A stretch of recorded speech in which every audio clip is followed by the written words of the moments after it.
माझ्याकडे आई आली होती बघा हॉस्पिटलसाठी. मग लगेच जाणार होती. लगेच काम झालं का ती जास्त दिवस राहत नाही.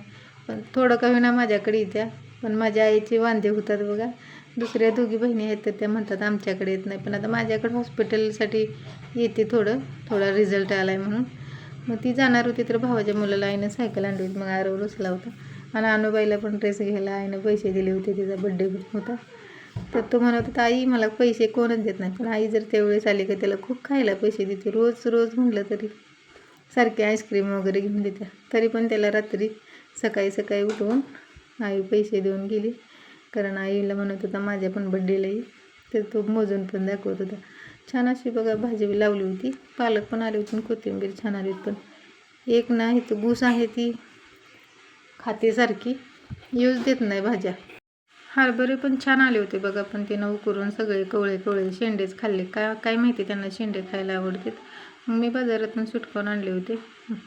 म्हटलं चला बनवूया दुपारचं. कारण सगळ्यांनाच खायचे असतात. आणि एक जण शाळेत जाते, एक जण घरी येतं, एक जण ऑफिसला जातं. मग होते तर म्हणून म्हटलं चला बनवूया. मग सकाळी अनुबाईने सोलून घेतली. कारण शिजवल्यावर जरा सोलायला अवघड जाते. म्हणून अगोदरच सोलून घेतली. आणि मी थोडंसं मीठ आणि हळद टाकून शिजवून घेतलं होतं. मग त्यामध्ये कोथिंबीर, चाट मसाला आणि जिरा पावडर, धना पावडर आणि थोडं लाल तिखट आणि लिंबू आणि मीठ चवीपुरतं घेणार होती. आणि बारकी शेव आणली होती. खायला खरंच खूप टेस्ट लागते बघा. मग 2-3 चिट्टे देऊन शिजवून घेतल्यावर हे सगळे मसाले मिक्स करून घ्यायचं. थोडा लिंबू पिळून बारकी शेव टाकून खरं खायला खूप छान लागते. आहोने आमच्या कुठलं तर खाऊन बघितलं ना ते आम्हाला सांगतात. आणि मुलं काही मला शांत बसू देत नाहीत.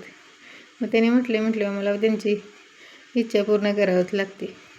मग काय लगे बनवलं का यांचं चालूच झालं खायचं. पण आता आम्ही एकत्रच पार्टी करतो. पण काय होते आरो म्हणते मी कमी खाल्ला, आणू म्हणते मी. मग त्यात खाते तर पुन्हा रडतात. म्हणून आज मी वाटणेच केले होते बघा.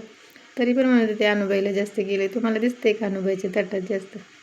तसं तिला थोडं जास्तच गेलं होतं. पण थोडंसं तिखट होतं तर आरोनं खाल्लं जरा. तेवढं खायचं आहे तेवढं. मग पुन्हा त्याचं उरलं तर म्हटलं मला नाही खायचं, थोडंसं तिखट लागत होतं त्याला. कसं वाटलं मला सांगा सुटकून. तुम्ही असं कधी ट्राय केलं आहे का? खूप छान लागते बघा खायला. म्हणजे टेस्टही खूप छान येते. मग आम्ही सायकल आणायला गेल्यावर सीट पण आणलं होतं. आमच्या अनुबाईचं सीट पावसामुळे खराब झालं होतं. मग ते माझ्या मागच लागले होते चल बसवून आणू. मग काय गेलो आणि बसवून घेतलं लगेच. मारव तर लहानपणापासूनच चालवते बघा तिची सायकल 2-3 वर्षापासून. मग आता तिला बरेच दिवसापासून डबल पण चालवतो. आणि त्यानंच पाडून सारखं खराब करते तिची सायकल. कसा वाटला व्हिडिओ मला कमेंटमध्ये सांगा. चला बाय.